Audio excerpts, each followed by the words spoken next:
प्रत्येक नंबरची एक स्वतःची अशी जागा आहे. प्रत्येक नंबरचं स्वतःचं असं एक अस्तित्व आहे. त्यामुळे प्रत्येक नंबर त्याच्यानुसार लेव्हलनुसार काम करतो. साधारण ज्यावेळेस आपण पर्सन न्यूमरोलॉजी करतो, म्हणजे त्याच्या बर्थडेनुसार ज्यावेळेस तो पत्रिका चेक करतो, त्यावेळेस त्याला कळतं, त्यावेळेस ज्या रेमेडी दिल्या जातात, त्या रेमेडीज साधारण कमीत कमी 43 डेज आणि जास्तीत जास्त 3 महिन्यापर्यंत वर्क करतात. तिथून पुढे तुम्हाला रिझल्ट यायला सुरुवात होतं. साडेसाती आणि न्यूमरोलॉजीचं कनेक्शन काय आहे? तर 7.5 तुम्हाला तुमच्या कर्मांची फळं द्यायला येते. तुमची जर कर्म चांगली असतील तर ती फळं सुद्धा चांगलीच मिळतात. ओव्हर थिंकिंग होतं, याचा अर्थ तुम्ही केतू अफ्लिक्टेड झाला. मूड स्विंग्स होतो, याचा अर्थ चंद्र अफ्लिक्टेड झाला. ह्या पद्धत प्रत्येक दशेनुसार त्या फेस ठरलेल्या असतात. नमस्कार, मी शीतल जगताप. ऑड इव्हनमध्ये तुम्हा सर्वांचं पुन्हा एकदा खूप खूप स्वागत. आजचा एपिसोड जरा जास्त स्पेशल आणि भारी असणार आहे, कारण का आज आपण बोलणार आहोत न्यूमरोलॉजीबद्दल. तुमच्या डेली लाईफमध्ये तुम्हाला खूप सारे प्रश्न पडत असतील आणि त्या प्रश्नांची उत्तरं आज आपण जाणून घेणार आहोत. याचसाठी माझ्यासोबत स्टुडिओमध्ये जोडल्या गेल्या आहेत स्वर्णा प्रभुणे मॅम, ज्या न्यूमरो ॲस्ट्रो एक्सपर्ट आहेत. त्यांच्याकडून आपण बऱ्याच प्रश्नांची उत्तरं जाणून घेणार आहोत, गप्पा मारणार आहोत. तर वेळ न दवडता डायरेक्ट सुरुवात करूयात. नमस्कार. नमस्ते. कशा आहात मॅम? एकदम छान. ओके, तर मला आता हाच पहिला प्रश्न विचारायचा आहे की न्यूमरोलॉजी नक्की तुमच्या लाईफमध्ये कसं वर्क करतं? न्यूमरोलॉजी ही कन्सेप्ट म्हणजे तुमची बर्थ डेट. ओके. जिथे नंबरचा समावेश होतो तिथं न्यूमरोलॉजी येते. बर्थ डेटनुसार तुमचं सगळं मॅनेज केलं जातं. म्हणजे तुमचं फ्युचर, पास्ट, प्रेझेंट सगळं कळतं आपल्याला. हे नंबरवरतीच सगळा खेळ असतो.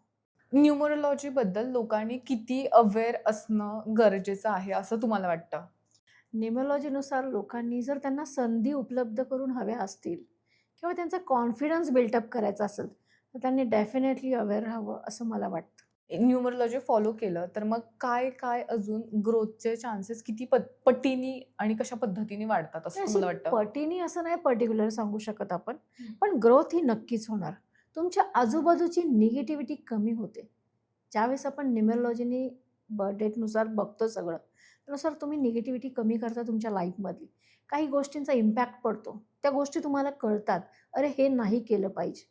त्यानुसार तुमचं वागणं राहतं आणि त्यानुसार संधी पण येतात. ऑपॉर्च्युनिटीज वाढल्यास ऑब्व्हियसली माणूस समाधानी राहतो, पॉझिटिव्ह राहतो. ओके. मग हे नंबर एक्झॅक्टली जेव्हा म्हणजे असं खूप लोकं बोलतात, की ह्या नंबरचा तुम्ही आता जसं सांगितलं गेम आहे. तसंच तुमचा मोबाईल नंबर तुमच्या लाईफमध्ये किती इम्पॅक्ट करतो? मोबाईल नंबर आपल्या लाईफमध्ये फार इम्पॅक्ट करतो, कारण शेवटी नंबरच जुडलेले आहेत तिथे. हं, हं. मोबाईल नंबरचे मोस्टली लास्ट 4 डिजिट खूप इम्पॉर्टंट असतात. ते जर व्यवस्थित नसतील, तर तुमच्या लाईफमध्ये इश्यू नक्कीच येतो. ओके. ते कुठले डिजिट आहेत, की जे 4 तुम्ही बोलले, की लास्टचे 4 डिजिट नसायला हवेत. तर ते कुठले नंबर मोस्टली आहेत? मोबाईल नंबरच्या शेवटी 0 नको आहे.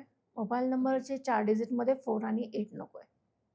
असं असेल तर मग काय अडथळे येतात तुमच्या आयुष्यामध्ये? काही ना लाईफमध्ये स्ट्रगल चालू राहतं. ऑलरेडी स्ट्रगल तर असतंच, पण या नंबर्समुळे स्ट्रगलचं प्रमाण जास्त प्रमाणात वाढतं आणि डिले जायला सुरुवात होतात. मग आपण म्हणतो, "अरे, मी एवढे कष्ट करतो, तरी मला रिझल्ट का येत नाही?"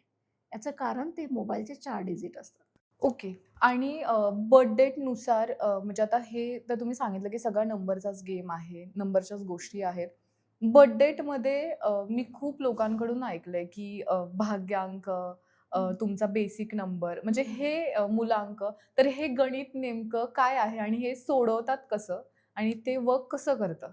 भाग्यांक आणि मूलांक म्हणजे बेसिक नंबर आणि डेस्टिनी नंबर.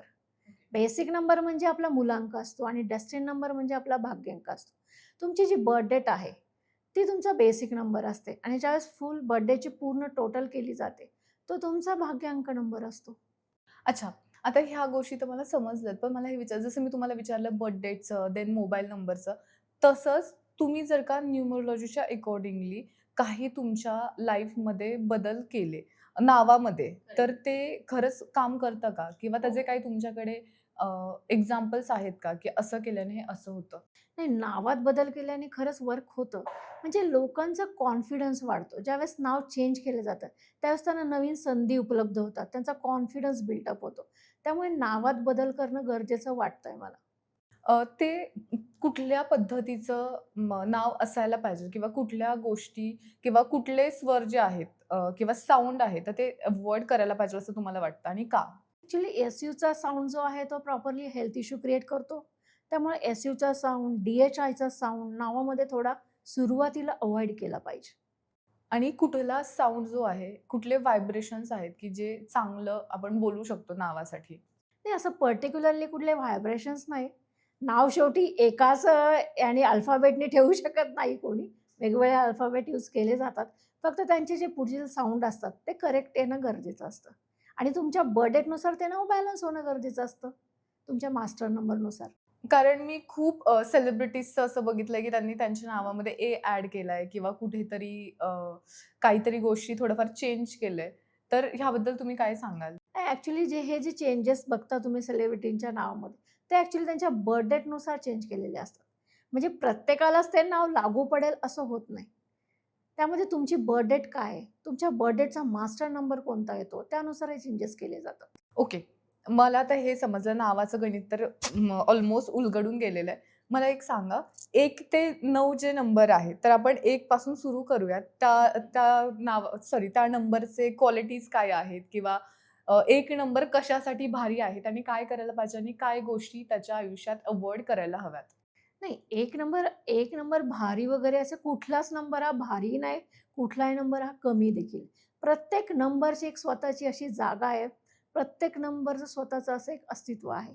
त्यामुळे प्रत्येक नंबर त्याच्या लेव्हलनुसार काम करतो. तसं 1 नंबरचं काय क्वालिटीज सांगाल एक तुम्ही? नंबर म्हणजे कॉन्फिडन्सचा नंबर आहे, लीडरशिपचा नंबर आहे. ह्या लोकांना कोणाच्या अंडर प्रेशर वर्क करायला बिलकुल आवडत नाही. त्यामुळे मोस्टली हे लोकं बिझनेसच सजेस्ट केलं जातं ह्या लोकांना. कारण त्यांना लीडरशिपच आवडते. ओके. तर त्यांनी 1 नंबरवाल्या लोकांनी त्यांच्या लाईफमध्ये काय गोष्टी अव्हॉइड करायला पाहिजेल असं तुम्हाला ब्लाइंडली वाटतं? ट्रस्ट कोणावरही ब्लाइंडली ट्रस्ट ट्रस्ट नाही करू करायला नये पाहिजे. त्यांनी. ओके. सो तुम्ही लक्षात घ्या 1 नंबरवाल्यांनी कोणावर सुद्धा फुकटचा विश्वास ठेवायचा नाहीये. कूल. ऑलराइट. ओके. नेक्स्ट आपण जाऊया 2 नंबरकडे. 2 नंबरबद्दल काय सांगाल तुम्ही? 2 नंबर म्हणजे mood swings, emotions, care care जी असते ती केअर घेतली जाते 2 नंबरकडनं आणि ब्युटीचा नंबर आहे. टोटली सेन्सिटिव्ह नंबर आहे नंबर 2. त्या नंबरनी कुठल्या गोष्टी अव्हॉइड करायला पाहिजेल आणि त्याचं अजून एखादी क्वालिटी सांगा? मोस्टली इमोशन जे त्यांचे इम्बॅलन्स होतात ना, तिथं थोडं त्यांनी कंट्रोल केलं पाहिजे, बॅलन्स ठेवायला पाहिजे. ओके. 2 नंबर नंतर आता आपण जातोय 3ऱ्या नंबरकडे. 3 नंबरबद्दल काय सांगाल? 3 नंबर हा गुरुचा नंबर आहे. अध्यात्माच्या बाबतीत ही लोकं खूप छान असतात. एक खूप छान टीचर होऊ शकतात ही लोकं. नॉलेजच्या बाबतीत प्रचंड हंग्री म्हणता येईल ह्या लोकांना. जिथं-जिथं नॉलेज घ्यायची संधी त्यांना मिळते, ती संधी ते बिलकुलही सोडत नाही. 4 नंबरबद्दलच्या तुम्ही काय गोष्टी सांगताल? 4 नंबर हा खूप स्ट्रगलिंग नंबर आहे. पण हे स्ट्रगल जर कमी करायचं असेल 4 नंबरला, तर डिसिप्लिनमध्ये राहणं हा एकच त्याची रेमेडी आहे. मोस्टली डिसिप्लिन फॉलो करणे. लाइक कुठल्या गोष्टी डिसिप्लिन म्हणजे कसं काय करायला टोटली हवं? सकाळी उठण्यापासून ते रात्री झोपेपर्यंत त्यांनी डिसिप्लिनमध्ये राहिलं पाहिजे. इव्हन मोस्टली त्यांनी नॉन-व्हेज, ड्रिंक अव्हॉइड केलं पाहिजे. ओके. Next number is 5. 5 नंबरबद्दल काय 5 सांगताल? नंबर म्हणजे काय ट्रॅव्हल, चेंजेस. लाईफमध्ये चेंज हवा असतो 5 नंबरवाल्यांना. Totally cold nature. आणि त्यांच्यातले बॅड क्वालिटीज काय आहेत किंवा त्यांनी कुठल्या गोष्टीपासून अव्हॉइड करायला पाहिजे किंवा थांबायला पाहिजे, ही गोष्ट नाही करायला पाहिजे? 5 नंबरच्या बाबतीत असं पर्टिक्युलर सांगता येत नाही. कारण 5 नंबर जेव्हा त्यांना असं तिथं थोडंसं बॅड फील होतं, त्यावेळेस ते चेंज करायला नेहमी तयार असतात. ट्रान्सफॉर्मेटिव्ह पर्सन्स आहेत ते. त्यामुळे असं कुठले अव्हॉइड करावं असं त्याचं पर्टिक्युलर हे नाहीये. ओके. Next number is 6. 6 नंबरबद्दल काय सांगताल? 6 नंबर म्हणजे लव्ह, रिलेशनशिप, फॅमिली ओरिएंटेड असतो हा नंबर. आणि त्यांचं स्वभावाबद्दल जरा काय सांगताल 6 नंबरचं? 6 नंबर खूप केअरफुल पर्सन असतो. फक्त एवढंच त्यांना अव्हॉइड केलं पाहिजे हार्श स्पीच. जे त्यांचं हार्श स्पीच असतं. इमोशन्स असतात, पण हार्श स्पीचमुळं दुसऱ्याच्या भावना दुखवल्या जातात हे त्यांच्या लक्षात येत नाही. ते त्यांनी अव्हॉइड केलं पाहिजे. Next is 7 number. 7 नंबरचं काय गोष्टी सांगाल तुम्ही? स्पिरिच्युअलिटीचा नंबर आहे नंबर 7. हे लोकं जेवढे स्पिरिच्युअल राहतील, तेवढं त्यांच्यासाठी खूप छान आहे. 8 number. Number 8 it's a delay. माझा 8च आहे. Okay. Number 8 it's a delay. Delay खूप होतं. त्यामुळे 8 नंबरवाल्यांनी जेवढं स्पिरिच्युअलिटीकडे जातील, तेवढं त्यांच्यासाठी खूप पॉझिटिव्ह राहील. ओके. आणि कुठल्या गोष्टी त्यांनी करायला पाहिजे त्यांच्या लाईफमध्ये 8 नंबरवाल्यांनी? असं पर्टिक्युलरली नाही सांगू शकत कुठली गोष्ट करायला पाहिजे. हं, हं. पण 8 नंबरवाल्यांनी थोडासा पेशन्स ठेवायला हवेत. कारण ते लोकं इम्पेशन्स खूप असतात. पेशन्स ठेवले तर आणि पॉझिटिव्ह राहिलेत, तर खूप काही छान रिझल्ट येतो. ॲक्चुअली 8 नंबर म्हणजे इन्फिनिटी आहे. फक्त पेशन्स गरजेचे आहेत. ओके. आता लास्ट नंबर आहे तो म्हणजे 9. 9 नंबरबद्दल तुम्ही काय सांगताल? 9 number means most demanding person. Active number. हे लोकांनी मोस्टली स्पोर्ट्स जॉइन केलं पाहिजे. योगा क्लास जॉइन केले पाहिजे. कारण ह्या लोकांच्यामध्ये एनर्जी प्रचंड प्रमाणात असते. त्यासाठी या गोष्टी त्यांनी केल्या पाहिजेत. अच्छा, तुम्ही आता मला 1 ते 9 नंबरबद्दल गोष्टी सांगितल्या. सो मला स्पेसिफिक म्हणजे काही न्यूमरोलॉजीबद्दल म्हणजे त्या व्यक्तींच्या काय खामी आहेत, काय गोष्टी आहेत, असं जाणून घ्यायचंय. तर मग मी असं तुम्हाला विचारेल, की कुठला नंबर खूप जास्त स्पिरिच्युअल मानला जातो नंबर 7. आणि का? कारण ऑलरेडी तो नंबर 7 हा मेडिटेशनचा नंबर आहे. 7 ची जी लोकं आहेत ना, त्यांनी जर मेडिटेशन केलं, तर लाईफमध्ये त्यांना जे काही हवं आहे, व्हॉटेव्हर ते त्यांना मिळणार आहे. फक्त मेडिटेशन खूप गरजेचं आहे त्या लोकांना. त्यांना त्यांचं जे प्रेम आहे ते एक्सप्रेस करता येत नाही. त्यामुळे सगळं आतमध्ये ते दाबलं जातं. म्हणून त्यांनी मेडिटेशन कंपल्सरी केलं पाहिजे, जेणेकरून त्यांना ज्यावेळेस ते स्पिरिच्युअलिटीकडे जातील, त्यावेळेस त्यांना जी शांती मिळणार आहे, जे समाधान मिळणार आहे, ते त्यातून मिळणार आहे. आणि असं कुठला नंबर आहे जसं तुम्ही आता सांगितलं, की खूप जास्त शांती, पेशन्स किंवा टुवर्ड्स गॉड असं हं, हं, हं. तो नंबर आहे. मग मला अजून एक त्याच रिलेटेड क्वेशन ओके. विचारायला आवडेल, की कुठला असा नंबर आहे, की तो god's favourite number we can say असं कुठला नंबर आहे? गॉड्स फेव्हरेट सगळेच नंबर आहेत. असं पर्टिक्युलरली नंबर नाही सांगणार. तुम्ही किती स्पिरिच्युअलिटीकडे जाता, गॉडचं फेव्हरेट होण्यासाठी त्याचं खूप छान भक्त होणं जास्त गरजेचं असतं. त्यामुळे तुम्ही किती स्पिरिच्युअल आहात त्यावरती ते डिपेंड असतं. तरी पण, की म्हणजे हा म्हणजे त्याने खूप थोडं जरी गोष्ट केल्या तरी त्याला लगेच रिझल्ट मिळू शकतो नंबर असं. 3, नंबर 7. असे गॉड्स फेव्हरेट नंबर आहेत. अच्छा. ठीक आहे. आता देवाच्या गोष्टी झाल्या थोडं. असं कुठला नंबर आहे, की ज्या नंबरला लोकं खूप घाबरतात? नंबर 8. ओह! अगेन 8 आणि असं अगेन का? 8. 8 नंबर डिलेज देतो ना लाईफमध्ये. देताना डिले देतो, पण डिनाय करत नाही. असा हा 8 नंबर आहे. पण लोकं त्यालाच घाबरतात. कारण शनी येतो. कर्मफलदाता येतो. तुमची कर्म ज्यावेळेस चांगली असतात, त्यावेळेस तो फळ त्या पद्धतीनं देतो. म्हणून लोकं मोस्टली 8 नंबरला घाबरतात. पण त्याचं काहीतरी प्लस साइड पण असतील ना? हो, इन्फिनिटीचा नंबर आहे. 8 नंबर उलट सगळ्यात बेस्ट नंबर आहे, इन्फिनिटी. पण तरी लोकं त्याला घाबरतात. आणि तुम्ही सांगितलं, की आता तो म्हणजे लोकं घाबरतात. पण असं काय गोष्टी आहेत, की त्या नंबरनी स्वतःच करायला पाहिजेत, की जेणेकरून तुम्ही सांगितलं, की कर्मफलदाता वगैरे आहे. तर ते गोष्टी थोडं कमी होणार किंवा त्यांच्या लाईफमधले डिलेज कमी होत जातील? नाही, मी मगाशी म्हटल्याप्रमाणे त्या नंबरनी स्पिरिच्युअलिटीकडे गेलं पाहिजे, हं. जेणेकरून त्यांना पॉझिटिव्ह रिझल्ट येईल. त्यापेक्षा वेगळी अशी रेमेडी नाहीच आहे नंबर 8 साठी. तर असा कुठला नंबर आहे? तुम्ही सांगितलं, की आता त्याचं स्पिरिच्युअलिटी करायला पाहिजे किंवा लोकं घाबरतात. असं ह्याच्या अपोझिट कुठला नंबर आहे, की जो खूप चांगला आहे किंवा सगळ्यांचा फेव्हरेट आहे किंवा सगळ्यांसाठी खूप लकीएस्ट आहे असा? नंबर 5. आणि का? कारण नंबर 5 ला एनिमीज नसतात. काहीच एनिमीज नाहीत. अजून बिलकुल एनिमीज त्याच्याबद्दलचे नसतात. चांगलं क्वालिटीज काय आहेत नंबर 5च्या? नंबर 5 च्या चांगल्या क्वालिटीज म्हणजे हे लोकं कम्युनिकेशनच्या बाबतीत फार छान असतात. अजून मोस्टली. त्यांनी असं कुठल्या गोष्टी करायला पाहिजे लोकांचा फेव्हरेट आहे, तर अजून त्याच्या लाईफमध्ये चांगल्या गोष्टी होत जातील असं? असं काही नाही, की असं काही केलं पाहिजे. कारण प्रत्येकाच्या नंबरनुसार प्रत्येकाला आपण काही गोष्टी सजेस्ट करतो. त्यानुसार ते लोकं करतात. काहींना माहिती नसतं ज्यावेळेस त्या न्यूमरोलॉजीकडे वळतात, त्यावेळेस आपण त्यांना योग्य मार्गाने तिथपर्यंत नेतो. ज्या गोष्टी त्यांनी करण्याच्या गरजेच्या आहेत. ओके. तुम्ही सांगितलत, की योग्य मार्गाने आपण त्यांना पुढे नेतो. म्हणजे हे कॉमनली किती आणि कुठल्या पटीने आणि कसं वर्क करतं? म्हणजे काय बदल होतात? व्हेन तुम्ही एकदा न्यूमरोलॉजीमध्ये आलात, तर तुमच्या लाईफमध्ये काय चेंजेस होतात किंवा ते कशा पद्धतीनं होतात? साधारण ज्यावेळेस आपण पर्सन न्यूमरोलॉजी करतो म्हणजे त्याच्या बर्थ डेटनुसार ज्यावेळेस तो पत्रिका चेक करतो, त्यावेळेस त्याला कळतं, त्यावेळेस ज्या रेमेडी दिल्या जातात, त्या रेमेडीज साधारण कमीत कमी 43 डेज आणि जास्तीत जास्त 3 महिन्यापर्यंत वर्क करतात. तिथून पुढे तुम्हाला रिझल्ट यायला सुरुवात होतात. ओके. आणि म्हणजे आपण खूप तुमच्या लाईफमध्ये येणारे प्रॉब्लेम न्यूमरोलॉजीच्या जे तुम्ही सांगितलं की आता उल्लेख केला रेमेडीज वापरून किंवा काही गोष्टी फॉलो करून अव्हॉइड करू शकतो. ते चेंजेस कसं आणि काय पद्धतीने होतात? नाही, ते चेंजेसमध्ये प्रत्येकाच्या बर्थडेटनुसार रेमेडीज सजेस्ट केल्या जातात. मोस्टली आपल्या पत्रिकेनुसार बर्थडेट ही तर आपला नेटल चार्ट आहे. पण आपल्या आयुष्यामध्ये दशा हा एक प्रकार असतो. म्हणजे प्रत्येकाची प्रत्येक महिन्याला, प्रत्येक वर्षाची काही दशा ठरलेली असते. त्या दशेनुसार आपण रेमेडीज सजेस्ट करतो आणि त्या रेमेडीजनुसार त्या वर्क करतात आपल्यावर. दशा म्हणजे तुम्ही थोडक्यात सांगाल? दशा म्हणजे आपल्या लाईफमध्ये प्रत्येक ग्रहाची एक दशा येते. हं. कारण आपण पृथ्वी तलावर राहतो. त्यामुळे प्रत्येक ग्रह आपल्यावरती वर्क करतो. मग प्रत्येक ग्रहाची दशा येते. 1 ते 9 हे जे नंबर आहेत ते ग्रहच आहेत. नंबर 1 म्हणजे सूर्य, नंबर 2 म्हणजे चंद्र. हे प्रत्येक ग्रह आहेत. हे ग्रह आपल्यावरती काम करतात आणि प्रत्येकाच्या लाईफमध्ये ती दशा वेगवेगळ्या पद्धतीनं पडते. महादशा असते, अंतर्दशा असते, इव्हन प्रतिअंतर्दशा देखील असेल, जेणेकरून आपल्याला त्यानुसार रिझल्ट दिला येतो रेमेडीजनुसार. ओके. तुम्ही आता दशा बोलताना सांगितलंत. तर मग मला हे विचारायचं आहे की ही महादशा म्हणजे नेमकं काय होतं? महादशा ही लाईफमध्ये पर्टिक्युलर नंबर जर समजा फॉर एक्झाम्पल नंबर 5 आहे, हं. तर ती महादशा ही 5 वर्षासाठी आलेली असते.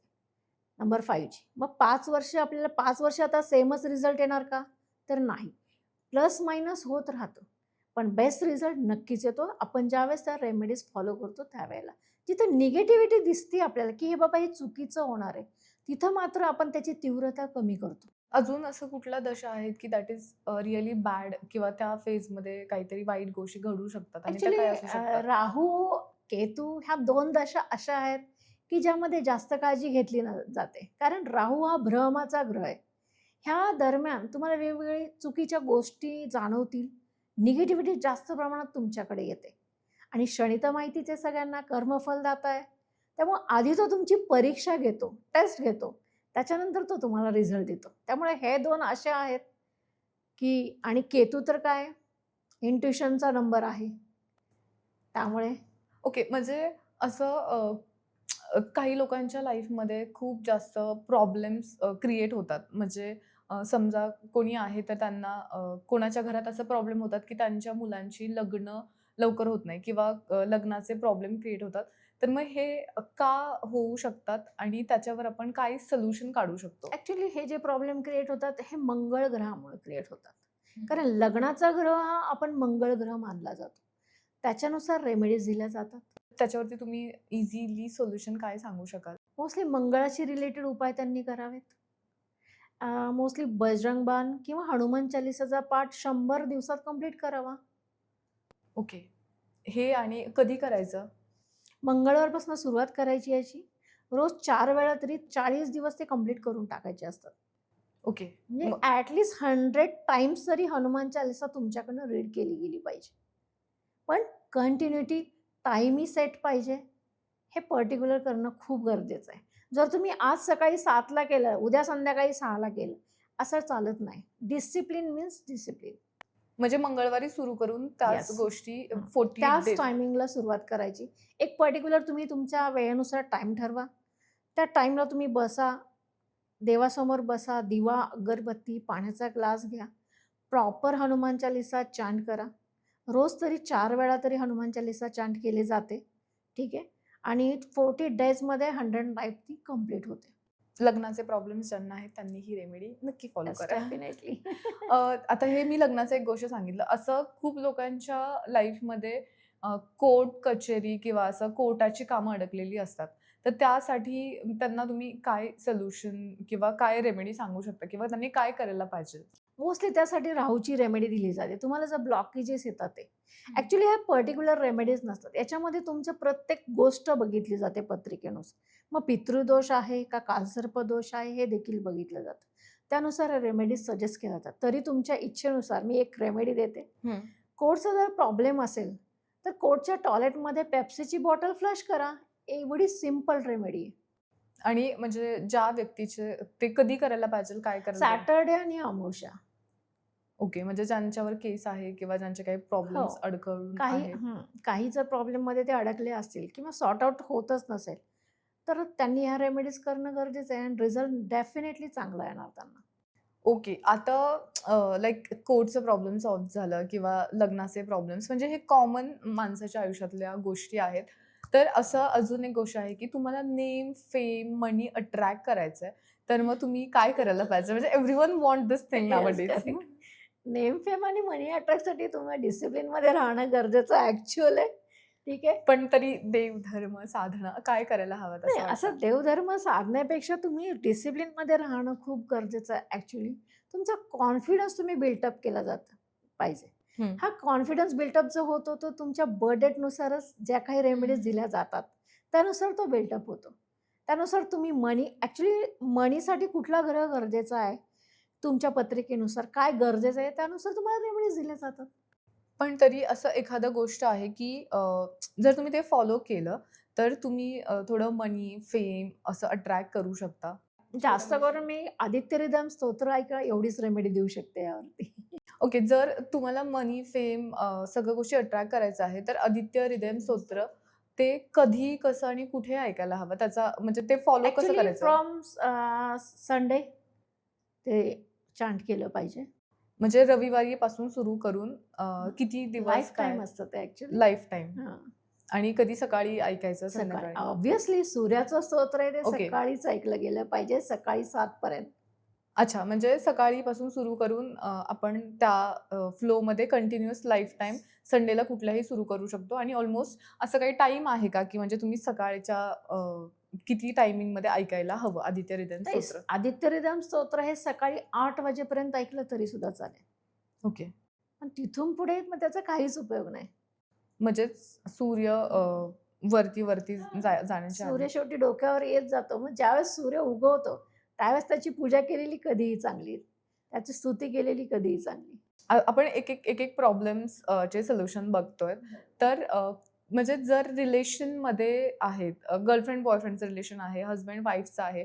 जर त्या रिलेशनमध्ये खूप अननेसेसरी भांडणं होत असतील, तर ते सॉर्ट करण्यासाठी काय करायला पाहिजे किंवा कुठल्या पद्धतीचं रेमेडी आपण वापरू शकतो किंवा त्याचं सोल्युशन कसं फाइंड आउट करू शकतो? कारण हा खूप आता कोर्ट कचेरीचं नंतर डिव्होर्सचं प्रमाण खूप वाढतंय.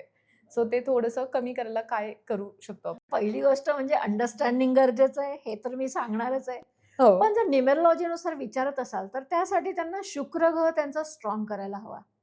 ओके. म्हणजे जेव्हा शुक्र स्ट्राँग नाही आहे तेव्हा तेव्हा ह्या गोष्टी घडतात. मग त्यासाठी काय करायला पाहिजे? त्यासाठी काही नाही, त्यासाठी तुम्ही खडीसाखर कुठल्याही मंदिरात ठेवा फ्रायडेच्या दिवशी म्हणजे कोणत्याही दिवशी आणि खडीसाखर रोज क्वार्ट्सचं ब्रेसलेट वेअर करा. त्याच्याने रिलेशनशिपमधली खूप फरक पडतो. भांडणं कमी होणार आहेत.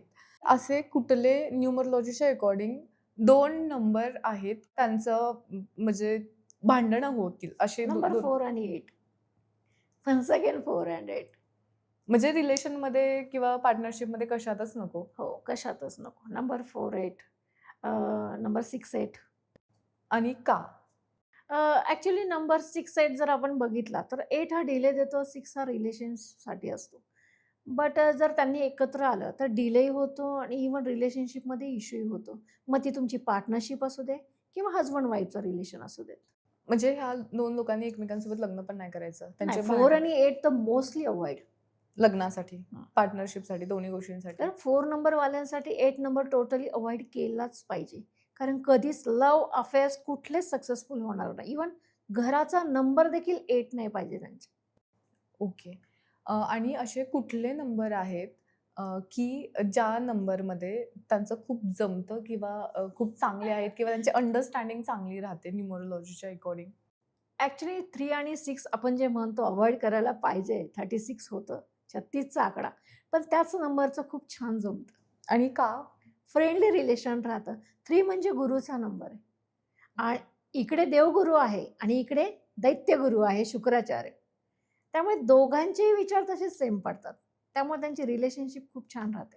हे असे नंबर आहेत की तुम्ही स्टे अवे फ्रॉम राहायला पाहिजे किंवा थोडे अव्हॉइडच करायला पाहिजेत. असे कुठले नंबर आहेत? नंबर 4 म्हणजे फ्रेंडमध्ये पण आता एखाद्याचा नंबर 4 आहेच, तर मग त्यांनी काय करायला पाहिजे? तुम्ही नाही, नाही, एवढं आता त्याची पर्टिक्युलर बर्थ बघितली जाते. जस्ट फॉर हं, एक्झाम्पल बेसिक नंबर 4 आहे किंवा डेस्टिनी नंबर 4 आहे. हं, हं. त्यानुसार त्याला सांगितलं जातं. त्याचे फ्रेंडली नंबर सांगितले जातात, एनिमिटी नंबर सांगितले जातात. अच्छा.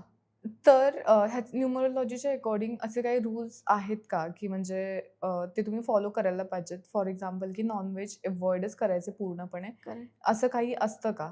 हां, नॉन-व्हेज अव्हॉइड ज्या नंबरला सांगितलं नॉन-व्हेज अव्हॉइड करायचं. मगाशी पण आपण या विषयावर हं. बोललो. नंबर 3, 7, 9 टोटली नॉन-व्हेज अव्हॉइड करायचं आहे आणि केलंच पाहिजे. कारण नॉन-व्हेजमुळे त्यांच्या लाईफमध्ये निगेटिव्हिटी वाढत जाते. ओके. ज्यावेळेस ते नॉन-व्हेज टोटली अव्हॉइड करतात, त्यावेळेस त्यांना जाणवायला सुरुवात होते, की आपण पॉझिटिव्हिटीकडे चाललोय, स्पिरिच्युअलिटीकडे चाललोय.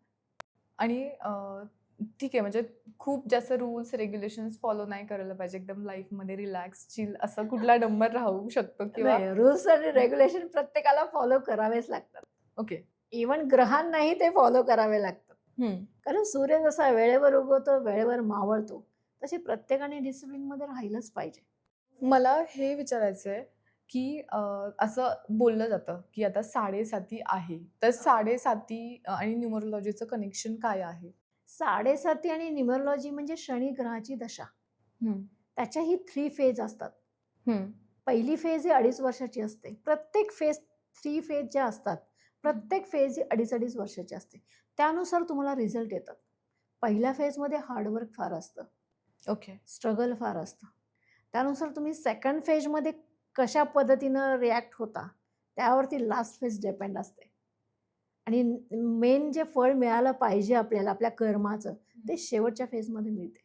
7:30 साधारणतः लाईफमध्ये म्हणजे एक माणसाच्या होल आयुष्यामध्ये किती वेळा येते? 3 वेळा. आणि त्याचं ते तुम्हाला काय रिझल्ट देतात? म्हणजे पहिली 7:30, दुसरी आणि तिसरी त्याच्यामध्ये काय गोष्टी होऊ शकतात? पहिली 7:30 ही जन्मापासूनच चालू झालेली असते. ओके. त्यानंतर 7:30च्या दुसरा 2 फेज एक 30 वर्षानंतर चालू होते. अशा फेज येऊन जातात. म्हणजे आपण बोलतो ना, की माझी 7:30 चालू आहे म्हणून माझं हे असं झालं, ते तसं नाही, झालं. असं काही नसतं. 7:30 ही तुम्हाला तुमच्या कर्मांची फळं द्यायला येते. हं, तुमची जर कर्म चांगली असतील, तर ती फळं सुद्धा चांगलीच मिळतात. पण जर तुम्ही चुकीच्या मार्गाने वागत असाल, हं. तर तुम्हाला फळं त्या पद्धतीनंच मिळतात. आपण न्यूमरोलॉजीचं प्रिडिक्शन करून कोणाचं डेथ थांबवता येऊ शकतं का? नाही, किंवा असं प्रेडिक्शन पर्टिक्युलरली केलं जात नाही. हे प्रेडिक्शन ॲस्ट्रोलॉजीनुसार केलं जातं, पण ते प्रेडिक्शन प्रॉपरली सांगितलं जात नाही. म्हणजे जरी कळलं, की टाईम माहिती आहे, वेळ माहिती आहे, पण हं. शेवटी प्रत्येकाला जीवनदान देणं हे काम असतं.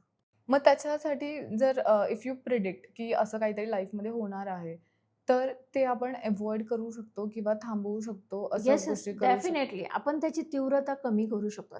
थांबवू शकत नाही, पण हं. तीव्रता तर नक्कीच कमी करू शकतो. त्या माणसाचा कॉन्फिडन्स त्या पद्धतीनं वाढवू शकतो. त्याच्या आजूबाजूची निगेटिव्हिटी काढून देऊ शकतो. हे डेफिनेटली करू शकतो. अच्छा, तुम्ही आता निगेटिव्हिटीबद्दल बोलला, तर असं अननेसेसरी निगेटिव्हिटी येतीये किंवा खूप थॉट्स येतायत, ओव्हरथिंक होतंय, तर ती कुठली फेज असते आणि आपण ती कशी अव्हॉइड करू शकतो? म्हणजे काय ग्रहांची युती झालेली असू शकते किंवा म्हणजे बरोबर. तुमच्या लाईफमध्ये काय चेंज होतंय आणि ते कमी करायचं तर आपण काय करायला हवं? ज्यावेळेस निगेटिव्ह थॉट्स येतात, ओव्हर थिंकिंग होतं. याचा अर्थ तुम्ही केतू अफ्लिक्टेड झालाय. मूड स्विंग्स होतो याचा अर्थ चंद्र अफ्लिक्टेड झालाय. हं. ह्या पद्धत प्रत्येक दशेनुसार त्या फेज ठरलेल्या असतात. मला असं वाटतंय आपण थोडं शेवटाकडेच जातोय.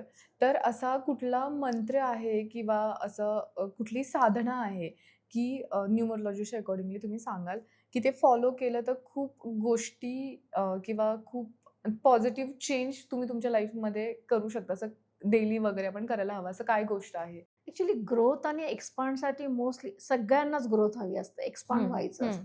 त्यासाठी विष्णू सहस्त्रनामचा जाप करणं खूप गरजेचं आहे. तो काय असेल? विष्णू सहस्त्रनाम म्हणजे विष्णूंची 1000 नावं असतात त्यामध्ये. ओके. तो जॉब जर तुम्ही गुरुवारपासून केला, तर तुम्हाला डेफिनेटली फळ चालू होईल. रोज रोज रेग्युलर गुरुवारपासून विष्णू सहस्त्रनाम लाईफ टाईमसाठी. लाईफ टाईमसाठी करू शकता. हनुमान चालीसा तुमच्या लाईफमध्ये काय इम्पॅक्ट करते? हनुमान चालीसा तुमचा कॉन्फिडन्स वाढवते. तुम्हाला बोल्ड बनवते आणि पॉझिटिव्ह बनवते. हनुमान चालीसा वाचण्याचं किंवा काही रूल्स आहेत किंवा कधी सुरू करायला हवं, कसं करायला हवं? हनुमान चालीसा ही मंगळवारपासून सुरू करायला हवी हं, आणि एक ठराविक टाईमला, जे मी मगाशी बोलली आहे, हं. ठराविक टाईमलाच तुम्हाला ती हनुमान चालीसा चांट करायला हवी. असं पर्टिक्युलर म्हणजे प्रॉपर त्यासाठी आसन घेऊन बसायला हवं. रिस्पेक्ट देऊन करायचं. कुठलीही गोष्ट करायची तर रिस्पेक्ट देऊन करायची. उगाचच चाललोय, ऐकलीये, याला काही अर्थ नाही. खूप गोष्टी आपण जाणून घेतल्या आणि हा टॉपिक असा खूप डीप डाऊन बोलण्यासारखा आहे आणि खूप जास्त आपण जसं खोलात जाऊ तसं प्रत्येक माणसाला, प्रत्येक व्यक्तीला खूप वेगवेगळे प्रश्न पडू शकतात. तरीसुद्धा मी मॅडमच्या माध्यमातून खूप गोष्टी कव्हर करण्याचा माझ्या परीनं प्रयत्न केलेला आहे. हा एपिसोड तुम्हाला कसा वाटला किंवा तुम्हाला न्यूमरोलॉजीबद्दल जर का अजून काही प्रश्न पडत असेल, तर ते तुम्ही कमेंटमध्ये नक्की सांगा आणि अशाच गोष्टींसाठी आणि अशाच माहितीपूर्ण एपिसोड्ससाठी ऑडिबलला फॉलो करायला विसरू नका आणि धन्यवाद मॅम, तुम्ही इथे आलात आणि तुमचं खूप साऱ्या गोष्टी किंवा खूप मला सुद्धा साधे-साधे प्रश्न पडतात. त्या प्रश्नांचं निरसन केल्याबद्दल मी तुमची आभारी आहे.